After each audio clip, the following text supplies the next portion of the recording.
तो जो लोग पहली बार ज्वाइन कर रहे हैं उनको बता दें कि डेली टॉप 50 ये स्टडी विद ज्ञान प्रकाश यूट्यूब चैनल की एक ऐसी सीरीज है जिसमें हम करंट अफेयर के जो वार्षिक प्रश्न हैं, साथ ही साथ स्टैटिक जीके के ऐसे प्रश्न जो कि अभी पिछली परीक्षाओं में, विभिन्न परीक्षाओं में पूछे गए थे और उनसे संबंधित जो अलग अलग तथ्य हैं उसका हम रिवीजन करते हैं। और इसमें 50 प्रश्न शामिल होते हैं। सभी प्रश्न बड़े इंपॉर्टेंट होते हैं। अगर आप किसी भी प्रतियोगी परीक्षा की तैयारी कर रहे हैं तो ये सीरीज आपकी डेफिनेटली बहुत अधिक हेल्प करेगा और परीक्षाओं में आपको सीधे सीधे प्रश्न मिलेंगे इस सीरीज से। तो ये इस सीरीज का पार्ट 10 है। कुल मिला के 9 पार्ट अब तक अपलोड किए जा चुके हैं जिनका लिंक इसी वीडियो के डिस्क्रिप्शन में आपको मिल जाएगा। तो आइए आज की सीरीज स्टार्ट करते हैं और सबसे पहले देखते हैं पहला क्वेश्चन। तो प्रश्न है कि ऑल इंडिया अनटचेबिलिटी लीग, यानी कि इसको बाद में कहा गया हरिजन सेवक समाज, हरिजन सेवक संघ भी कहते हैं इसे। तो ऑल इंडिया अनटचेबिलिटी लीग के पहले अध्यक्ष कौन बने थे? प्रश्न बड़ा इंपॉर्टेंट है और इसका आंसर है घनश्याम दास बिरला। ठीक है, देखो फ्रेंड्स, 24 सितंबर 1932 को पूना पैक्ट के बाद, अच्छा जो पूना पैक्ट हुआ था इसके बारे में आप जानते ही हैं, महात्मा गांधी और डॉक्टर भीमराव अंबेडकर के बीच ये समझौता हुआ था। इसके बाद हरिजन सेवक संघ अस्तित्व में आया था और वर्तमान में ये जो हरिजन सेवक संघ है ये वर्तमान में भी अस्तित्व में है। किंग्सवे कैंप नई दिल्ली में इसका हेड ऑफिस है और वर्तमान अध्यक्ष कौन है? शंकर कुमार सान्याल हैं। अगला क्वेश्चन है, रज़्मनामा किस भारतीय ग्रंथ का फारसी में अनुवाद है? तो देखो, अकबर को महान यूं ही नहीं कहा जाता है। अकबर ने अपने समय में कुछ ऐसे काम करवाए थे जो वाकई एक उसकी उदारता को दर्शाते हैं। जैसे कि हिंदू धर्म का ये ग्रंथ जो है महाभारत, इसका फारसी में अनुवाद जो हुआ वो अकबर के समय हुआ था। कब हुआ था? 1574 के आसपास। और इसका अनुवाद किया गया था अब्दुल कादिर बदायूनी के द्वारा। ठीक है, तो एग्जाम में ये प्रश्न भी आता है कि रज़्मनामा किस ग्रंथ का फारसी में अनुवाद है? तो महाभारत का। और पंचतंत्र का जो अनुवाद हुआ उसका नाम है अनवार सुहेली और इसका अनुवाद किया गया था अबुल फजल के द्वारा। भक्ति काल के वे पहले संत जिन्होंने अपने संदेशों के लिए हिंदी का प्रयोग किया था, तो रामानंद, इनका नाम था रामानंद और इनका जन्म हुआ था 1236 में। और इन्होंने जो संप्रदाय चलाया था ये बैरागी संप्रदाय कहा जाता है, इसको रामानंदी संप्रदाय भी कहते हैं, ये भी याद रखना। अगला क्वेश्चन है, संगीत वाद्य तबला के आविष्कारक कौन थे? ये प्रश्न आप अक्सर देखेंगे यूपी SSC, RRB और अन्य परीक्षाओं में। तो अमीर खुसरो सितार, ढोलक और तबला, ये तीन चीज़ें जो हैं, सितार, ढोलक और तबला का आविष्कार किसने किया था? अमीर खुसरो ने किया था। हिंदुस्तानी संगीत में तराना का आविष्कार भी खुसरो ने ही किया था, ये भी याद रखना। और भारतीय राष्ट्रीय कांग्रेस का जो पहले मुस्लिम अध्यक्ष थे कौन थे? ये थे बदरुद्दीन तैयब जी। देखिए फ्रेंड्स, अगर हम बात करें भारतीय राष्ट्रीय कांग्रेस के बारे में, INC के बारे में, इसका जो पहला अधिवेशन था ये 1850 में हुआ था बम्बई में। अध्यक्षता की गई थी WC बनर्जी के द्वारा। कांग्रेस का पहला सत्र था। सत्र के पहले अध्यक्ष कौन थे? आंग्ल ईसाई थे। ठीक है, आंग्ल ईसाई। WC बनर्जी कौन थे? ये आंग्ल ईसाई थे। और 1886 में, अगली साल, कलकत्ता में हुआ था इसका अधिवेशन जिसकी अध्यक्षता की गई। तो ये भी याद रखना कि जो INC है, भारतीय राष्ट्रीय कांग्रेस, इसका जो दूसरा अधिवेशन हुआ था वो कलकत्ता में हुआ था, दादा भाई नौरोजी की अध्यक्षता में। कांग्रेस का दूसरा सत्र था ये और सत्र के अध्यक्ष ये पहले पारसी अध्यक्ष थे, ये भी याद रखना। तो यहाँ पर ये जो मैं आपको दिखा रहा हूँ 85, 86, 87 और 88 का जो सत्र रहा INC का, ये काफ़ी इंपॉर्टेंट रहा था। और इसमें अगर आप देखेंगे तो जो पहला जो है यहाँ पर हुआ था कॉन्फ्रेंस 1885 वाला, उसमें जो अध्यक्षता की गई WC बनर्जी के द्वारा, ये पहले आंग्ल ईसाई थे। दूसरा आयोजन जो हुआ कलकत्ता में हुआ था दादा भाई नौरोजी की अध्यक्षता में, ये सत्र के पहले पारसी अध्यक्ष थे।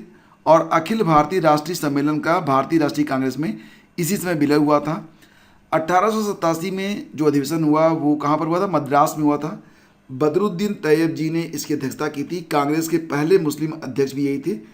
और 1888 वाला जो अधिवेशन हुआ इलाहाबाद में, जॉर्ज यूले इसके अध्यक्ष बने। कांग्रेस के पहले यूरोपीय अध्यक्ष थे। तो ये सारे फैक्ट आपको रटे हुए होने चाहिए। इलियड और ओडिसी, इलियड और ओडिसी ये दो किताबें हैं। ये इलियड अलग है, ओडिसी अलग है। इसकी रचना किसने की थी? होमर ने की थी। यूनान के एक ब्लाइंड राइटर थे, ये नेत्रहीन थे ये, और ईसा से 1000 साल पहले इन्होंने ये किताबें लिखी थी, इलियड और ओडिसी। तो प्रतिभा जो है वो सामने आ ही जाती है। किसके द्वारा? वर्ष 1982 में पब्लिक इंटरेस्ट लिटिगेशन, जिसको आप कहते हैं ना जनहित याचिका, PIL। तो PIL की शुरुआत कब हुई थी? 1982 में हुई थी। उस समय इसकी शुरुआत की गई थी इसके द्वारा? न्यायमूर्ति PN भगवती के द्वारा। ये नाम जरूर याद रखना। सेंट्रल बिल्डिंग रिसर्च इंस्टीट्यूट कहाँ पर स्थित है? रुड़की में स्थित है। कौन सी योजना अंततः भारत की स्वतंत्रता की आधार योजना बनी? तो ये थी माउंटबेटन योजना। और माउंटबेटन योजना जो थी ये 3 जून 1974 ईस्वी में लॉर्ड माउंटबेटन के द्वारा पेश की गई थी। अंतर्राष्ट्रीय तिथि रेखा किस महासागर से होकर गुजरती है? तो ये प्रशांत महासागर है, इसको भी याद रखना। मंदाकिनी किस मुख्य नदी से संबंधित है? मंदाकिनी, अब ये तस्वीर आप थोड़ा सा देखो, इसके बारे में आपको बता रहा हूँ। तो देखो, ये जो उत्तराखंड राज्य के रुद्रप्रयाग में बद्रीनाथ धाम से आ रही अलकनंदा और केदारनाथ धाम से आ रही मंदाकिनी का संगम होता है। कहाँ पर होता है? रुद्रप्रयाग में। ये रुद्रप्रयाग है, ठीक है। और इससे आगे नदी का नाम जो है वो क्या हो जाता है? अलकनंदा हो जाता है। और अलकनंदा ही आगे जाकर देवप्रयाग में गंगोत्री से निकल कर आ रही भागीरथी से मिलती है और फिर यहीं से गंगा नदी का उद्गम माना जाता है। तो अलकनंदा और मंदाकिनी का जो संगम स्थान है वो रुद्रप्रयाग है। तो ये जो सारे फैक्ट थोड़ा सा एक बार और पढ़िएगा। और ये जो PDF आप देख रहे हैं, इस PDF को मैं डाउनलोड करने का लिंक वीडियो के डिस्क्रिप्शन में डाल दूंगा, वहाँ पर जाकर एक बार इसको चेक कर लीजिएगा। भारत के प्रथम योजना आयोग के अध्यक्ष कौन थे? तो जो पहला योजना आयोग के जो पहले अध्यक्ष थे कौन थे? पंडित जवाहरलाल नेहरू थे। स्वतंत्रता के बाद भारत ने योजना बनाने का एक औपचारिक मॉडल अपनाया था और इसके तहत योजना आयोग बनाया गया। अब योजना आयोग जो है ये नीति आयोग में बदल चुका है, आप जान रहे हैं, नीति आयोग। अच्छा, ये बताओ कि नीति आयोग की स्थापना कब हुई थी? 2015, 2016, 2017, 2018। ये आपका होमवर्क है, बताओ। तो भारत ने योजना बनाने का जो एक औपचारिक मॉडल अपनाया है उसको कहा गया योजना आयोग, और ये सीधे भारत के प्रधानमंत्री को रिपोर्ट करता था। गठन हुआ था कब? 15 मार्च को 1950 में। और इसके अध्यक्ष कौन थे? प्रधानमंत्री जवाहरलाल नेहरू। गायत्री मंत्र की रचना किसने की थी? गायत्री मंत्र, कभी कभी एग्जाम में ये आता है कि गायत्री मंत्र का जो पहला उल्लेख है वो कहाँ पर मिलता है? तो गायत्री मंत्र का जो पहला उल्लेख है वो ऋग्वेद के 3रे मंडल में मिलता है। और इसके रचनाकार कौन है? विश्वामित्र, ऋषि विश्वामित्र। किस वेद की पांडुलिपियों को यूनेस्को की मेमोरी ऑफ वर्ल्ड रजिस्टर में शामिल किया गया है? मेमोरी ऑफ वर्ल्ड रजिस्टर में किस वेद की पांडुलिपियों को, पांडुलिपि जो हाथ से लिखी गई होती हैं, तो ऋग्वेद, ठीक है, याद रखना इसको, काफ़ी इंपॉर्टेंट क्वेश्चन है। और मानव द्वारा खोजी गई पहली धातु कौन सी थी? अगर आप आयरन समझते हैं तो गलत है, Fe नहीं होगा, इसका होता है तांबा, ठीक है। सिंधु घाटी की सभ्यता को मानव की पहली सभ्यता भी कहा जाता है, ये भी याद रखना। सबसे पहले कौन सी सभ्यता आई? सिंधु घाटी की सभ्यता आई, उसके बाद वैदिक काल आया था। सिंधु घाटी सभ्यता की खोज किसने और कब की थी? ये प्रश्न भी कई बार आता है, इसमें भी कंफ्यूज रहते हैं लोग। देखो, जो सरल प्रश्न होते हैं ना, सरल प्रश्नों में भी गलतियां होती हैं अक्सर, और हर साल लोग करते हैं, तो वो गलत नहीं होना चाहिए। ब्रिटिश अधिकारी सर जॉन मार्शल के संरक्षण में श्री राय बहादुर दयाराम साहनी और श्री राखाल दास बनर्जी के द्वारा 1922 में सिंधु घाटी सभ्यता की खोज की गई थी। तो सर जॉन मार्शल के संरक्षण में राय बहादुर दयाराम साहनी और राखाल दास बनर्जी ने 1922 में सिंधु घाटी सभ्यता की खोज की थी।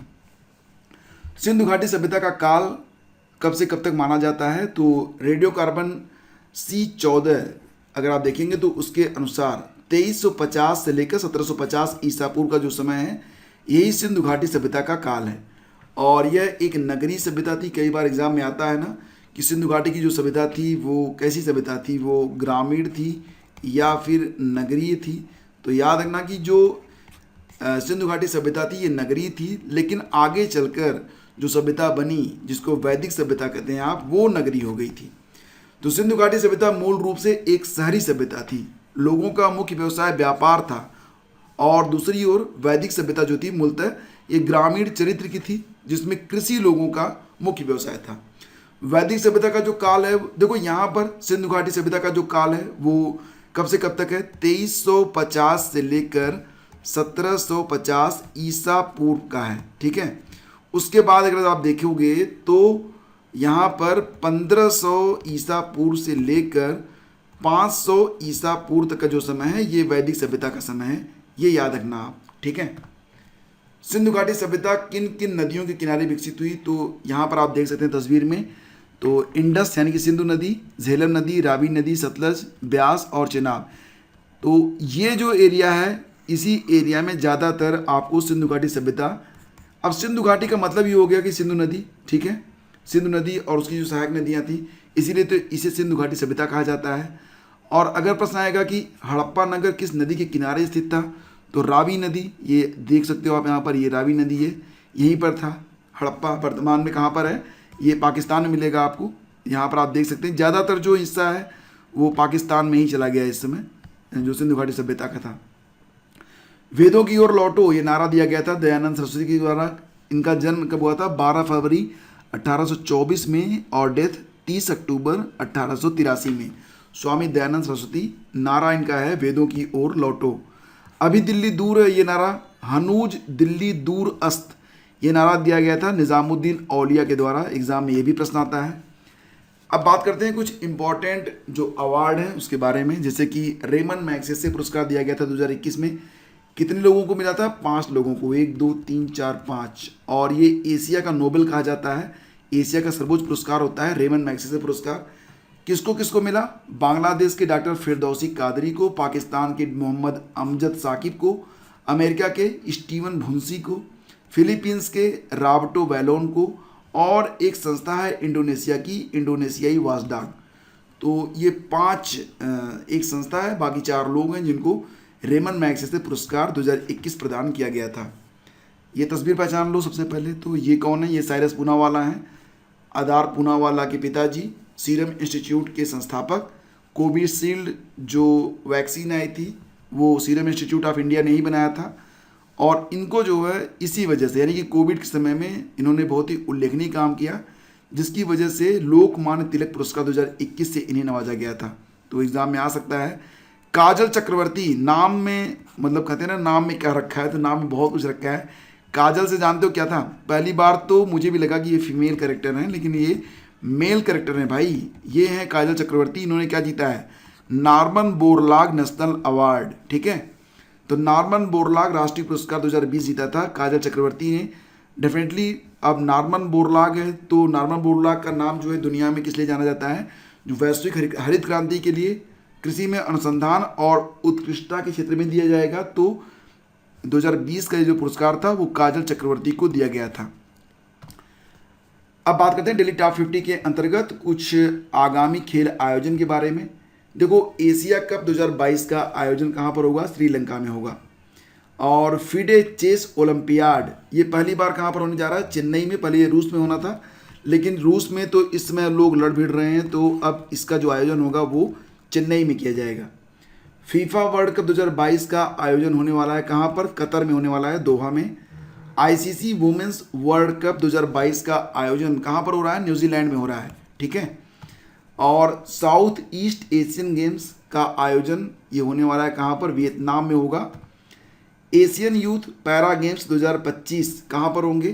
ताशकंद में होंगे, उज्बेकिस्तान की राजधानी में। 38वें नेशनल गेम्स 2022 का आयोजन कहाँ पर होगा? उत्तराखंड में। और जो 39वां नेशनल गेम्स होगा उसका आयोजन कहाँ पर होगा? बताओ। 2023 में होगा 39वां नेशनल गेम्स, इसका आयोजन होगा मेघालय में। तो याद रखना कि जो नेशनल गेम्स होंगे 2022 वाले उत्तराखंड में होंगे, 23 वाले मेघालय में होंगे। एशियन पैरा गेम्स 2022 कहाँ पर होंगे? हांगझाऊ में, और हांगझाऊ चीन, ठीक है। और 19वें एशियन गेम्स 2022 कहाँ पर हो रहे हैं? चीन में। इसका जो शुभंकर है वो क्या है? Smart triplet. विंटर ओलंपिक 2022 आयोजित किए गए बीजिंग चीन में। और FIFA under 17 women's world cup 2022 का आयोजन कहाँ पर होगा? भारत में होगा। इसका जो शुभंकर है मस्कट, वो ईभा नाम की एक एशियाई शेरनी है। कॉमनवेल्थ गेम्स 2022 ये बर्मिंघम में होने वाले हैं, यूके में। और अब बारी कुछ और महत्वपूर्ण तथ्यों के बारे में। कल हमने पढ़ा था कि भारत और किस देश ने मिलकर संयुक्त सैन्य अभ्यास लामित्ये 2022 का आयोजन किया है। तो किस देश ने? भारत और सेशल्स ने मिलकर, और इसका आयोजन भी सेशल्स में ही किया गया, ठीक है, लामित्ये। और देखो ये जो पहले अफ्रीकी बन गए हैं प्रित्जगर पुरस्कार पाने वाले 2022 का, फ्रांसिस केरे, नाम जरूर याद रखना। ये पहले अफ्रीकी हैं फ्रांसिस केरे, जिनको प्रित्जगर पुरस्कार 2022 दिया गया है। ये जो पुरस्कार है ये किस क्षेत्र में दिया जाता है? ये आर्किटेक्ट के क्षेत्र में दिया जाने वाला सबसे अच्छा पुरस्कार माना जाता है। इंडियन सुपर लीग 2021-22 का खिताब जीता किसने? हैदराबाद फुटबॉल क्लब ने। और हाल ही में जो विश्व वायु गुणवत्ता रिपोर्ट जारी हुई है 2021 की, उसमें दुनिया का सबसे प्रदूषित देश बांग्लादेश है। और इसमें भारत की रैंक क्या है? भारत की रैंक 5वीं है, दूसरे स्थान पर चार्ड है। पाकिस्तान तीसरा सबसे प्रदूषित देश है। दुनिया की सबसे प्रदूषित राजधानी कौन सी है? नई दिल्ली है, ठीक है, नई दिल्ली। और फिच रेटिंग के अनुसार अगले वित्त वर्ष के लिए 2022-23 में 2022-23 के लिए भारत की जो जीडीपी ग्रोथ रेट होगी उसे घटाकर 8.5% कर दिया गया है फिच रेटिंग्स के द्वारा। हाल ही में तुर्कमेनिस्तान के राष्ट्रपति बन गए हैं सरदार बेरडी मुखामेदेव। और हाल ही में बीएनपी परिबास ओपन टूर्नामेंट 2022 में महिला एकल का खिताब जीता है। किसने जीता है? जीता है ईगा स्वीटेक ने, इनका नाम है ईगा स्वीटेक, और ये कहाँ की हैं? पोलैंड की हैं। तो फ्रेंड्स ये थे आज के बहुत ही महत्वपूर्ण प्रश्न, और उम्मीद करता हूँ कि सेशन आपको पसंद आया होगा। अगर पसंद आया तो लाइक करके मैं बताइएगा, और अपने दोस्तों के बीच शेयर भी कीजिएगा। ये सेशन आपकी बहुत अधिक हेल्प करेगा रिवीजन में और आने वाली सभी प्रतियोगी परीक्षाओं में, चाहे आप यूपी SSSC की, यूपी PSC की, किसी भी टीचर्स एग्ज़ाम की जैसे कि सुपर टेट देना चाहते हैं, या फिर सबसे ज़्यादा महत्व तो इसका होगा एल्टीग्रेड और सोशल साइंस से जो लोग तैयारी कर रहे हैं, क्योंकि इसमें इतिहास और भूगोल के प्रश्न भी हैं। और अगर आप RRB, SSC, कोई भी प्रतियोगी परीक्षा है, अगर आप तैयारी कर रहे हैं अच्छे से तो लगे रहिए, और ये सीरीज आपकी ज़रूर बहुत अधिक हेल्प करेगा। हाँ, लेक्चर की PDF आपको मिल जाएगी, जिसका लिंक वीडियो के डिस्क्रिप्शन और टेलीग्राम चैनल पर आपको अवेलेबल करवा दिया गया है। तो please do like and share. Thank you so much.